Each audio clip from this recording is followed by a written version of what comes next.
plus minus, draw some charges, etc. Did you enjoy seeing him hit that three in the final seconds? Yeah, of course. For a lot of reasons. Obviously, it was a big shot for us to seal the game. But he does so much dirty work for us. It's ridiculous. And to see him able to contribute offensively the way he did tonight just felt good for everyone. And everybody's happy for him. But still, even though he hit that big three, to me the biggest play of the game was a containment play on Graham. Where he cut him off one way. Graham misdirected and tried to get a three off, and Alex came back and double hand contested that one as well. So just a great two-way performance by him, and he's definitely the star of the game tonight. Frank, Andre Drummond was just talking about the difficulty of trying to find chemistry with different lineups every night, and I know that leads into the philosophy you've had about defense first and just kind of putting it together that way. Can you speak to that and how that played out in this game? Yeah, it's just been a disjointed trip, a disjointed season, seemingly new rotation, new guys in there each night. And, our guys are just competing through it. They're giving great effort. We played against an extremely physical and tough and kind of wear you down opponent last night in New York. Arrived here in Charlotte late at night and got a completely different challenge from a standpoint of a young, energetic, in-your-face, pressuring type of defense tonight. And our guys didn't let it phase them. Was imperfect, but our guys competed through it, and we were able to get to W. And then, Frank, just your initial thoughts on when next time you play at Staples Center, there'll be fans in the building. Can't wait. Man, I can't wait. The mystique of being in that building with our great fans is a big part of why it's so cool to be a Laker. And, it's just been absent this year, and it's been missed. And we're excited to have our fans back for sure. Dan? Hey, Frank. I think you guys were up 7 or 8 when you called the timeout in the fourth quarter, and then Charlotte came out and went on like a 6-0 run and cut it actually to 1. And you didn't use any more timeouts. You kind of let your guys figure it out. What went into that decision to not call a timeout there? And then I guess when you talk about silver linings, having that group kind of figure out a way to win on the fly, is that something that can be valuable sort of long term for those guys? Yeah, definitely a silver lining with how, all these guys that are having small successes, spill into when we are a whole. And, in terms of the timeouts, I'd like to save my final 2 timeouts for the final minute of the game. There's a rule where all your timeouts that you have left over, you lose at the 3-minute mark. I was leaving Schroeder in there for a long stretch, I think 15 straight minutes to finish the game. And, so I used 2 timeouts in the fourth just to get our guys' legs under them, because you lose them at the 3-minute mark, but, at 2:30 or 2 minutes, whatever point you're referring to, you start eating into your late game timeouts at that point. So you ask your guys to compete through that. You put them in actions that you think were going to work for you, and it all worked out.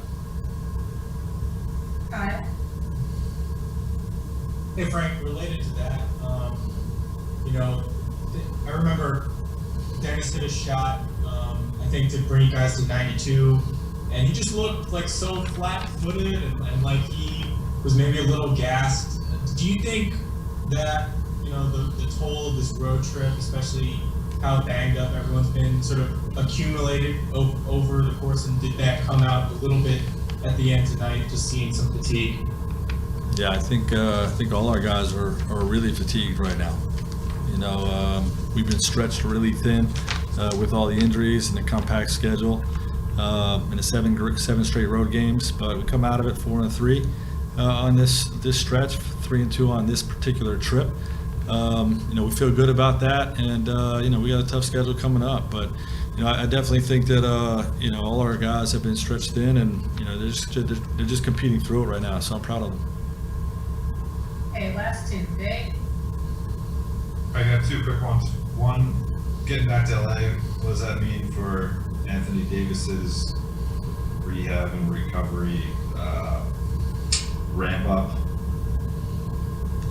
Yeah, well, he's still in that. We'll have an update for you when he gets reevaluated when we get back to LA.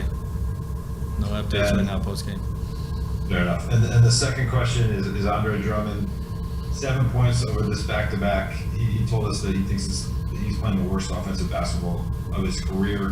What do you think of that assessment, and what can you guys do to change that? Well, I think having LeBron out there with him will contribute, and AD, two elite playmakers. The last two nights have been difficult challenges. We had a really stingy defense that we played against last night that was intent to not let us post up by fronting and not letting our bigs get any post touches. And, tonight they played zone the whole game. You know what I mean? So you play zone to take away the post, to pack it in, and to take away players like Trez and Drummond. And, we just have to take what the defense gives us, which was a lot of perimeter shots, a lot of driving kick situations. And, it didn't result in Drum having a high point total, but I don't agree that he's playing really poorly offensively. Just the nature of the last two defensive opponents. Okay, and last question, Anthony Field. Hey, Coach. Just want to ask you, with everything that's been going on with the injuries that you guys have sustained, what's your assessment right now of the team that you currently have? And, I can tell after the last game, I can tell that you were a little disappointed in the loss, but the fact that they came out and got a gutsy win tonight, and then just overall how they've been finding ways to win ball games despite, losing and not having your two, star players. What do you think of the guys, what they're doing, and how they're handling this crucial time without their leaders? Yeah, I couldn't be more proud of the effort they're putting forth night in and night out. Like I said, having been stretched thin with all the injuries, and we wanted to win some games along this stretch. And you have seven straight road games, and you come out of that plus 500 with not only Bron and AD out, but seemingly a new guy out each night. Kuz missed a couple games, West missed a couple games, Keith is a late scratch tonight. It's just been a challenge. So to come out of this stretch 4-3, we're happy with, but we still got a lot of work to do. We still don't have those guys back yet, and we got to win some games this week. And lastly, I just want to say, how special is that, your next game against the Celtics, along, of course, one of the biggest rivalries in basketball, and fans are allowed to attend. How crazy do you think that's going to be? It's going to be awesome. I wish we had 18,000 fans, not 1,800, or whatever it's going to be. But at this point, I think just having those fans in there should give us a big lift. But we're looking forward to full capacity at some point for sure. Okay, one more, Coach. We'll Yep. go Maximilian. Thank you very much. With as many players out in the last weeks as there have been, the responsibilities for Dennis have been much bigger than anticipated at the beginning, I suppose. How do you think he's handled that? Very well.